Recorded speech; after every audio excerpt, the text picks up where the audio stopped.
Burn out blind spot. এটা pattern মই বিভিন্ন অৰ্গেনাইজেশ্যনবোৰত বাৰে বাৰে দেখোঁ।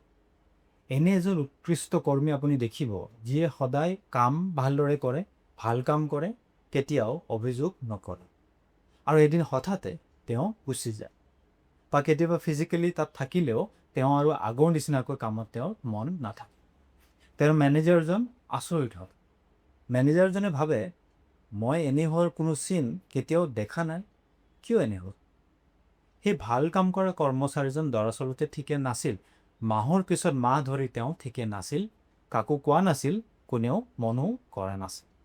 কিন্তু তথাপিও তেওঁ পাৰফৰ্ম কৰিছিল, নিজৰ কাম ভালদৰে কৰিছিল। আৰু বাকী সকলোৱে কেৱল পাৰফৰ্মেন্সহে দেখা পাইছে। এনে কৰ্মকুশলতাই আন সকলো কথা লুকুৱাই ৰাখিছে। এইটোৱে বাৰ্ণআউট ব্লাইণ্ড স্পট, আৰু আপুনি ইয়াক সকলো অৰ্গেনাইজেশ্যনতে দেখা পাওক। কিবা উপায়েৰে এনে বাৰ্ণআউট ৰোধ কৰিব পাৰিনে?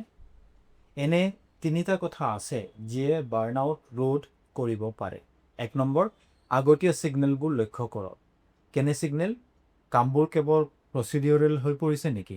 কৰ্মচাৰীজনৰ ক্ৰিয়েটিভ ইনপুট আগতকৈ কমিছে নেকি? এইবোৰ আগতীয়া ছিগনেল। এইবোৰ মন কৰিলে আপুনি প্ৰথম অৱস্থাতে কথাটো গম পাব। 2, ৱৰ্কলোড বা কামৰ হেঁচা মেনেজ কৰাটো লিডাৰশ্বিপৰ দায়িত্ব। ভালকৈ মেনেজ কৰা এইবুলি কৰ্মচাৰীসকলক কোৱাটোৱে যথেষ্ট নহয়। লিডাৰে ঠিক কৰে কি কি কাম কৰ্মচাৰী এজনৰ কৰিবলগীয়া কামৰ তালিকাত যোগ কৰিব লাগে আৰু কি কি কাম তাৰ পৰা আঁতৰ কৰিব লাগে। 3 নম্বৰ, ছুটিৰ জৰিয়তে নহয়, কামৰ লগতে ৰিকভাৰী একেলগে ৰাখিবলৈ আৰম্ভ কৰক। মিটিং এখন 5 মিনিট আগতে শেষ কৰক। ইণ্টেনচিভ পিৰিয়ডত বহুত কাম কৰাৰ পিছত সপ্তাহটোত লঘু কৰক বা কাম কমাওক। এই সৰু সৰু কামবিলাকে সকলো সলনি কৰিব পাৰে।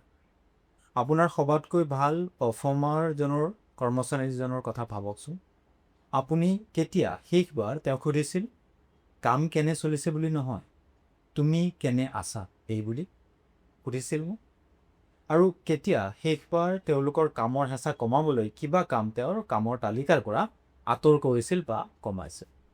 কমেণ্টত লিখক।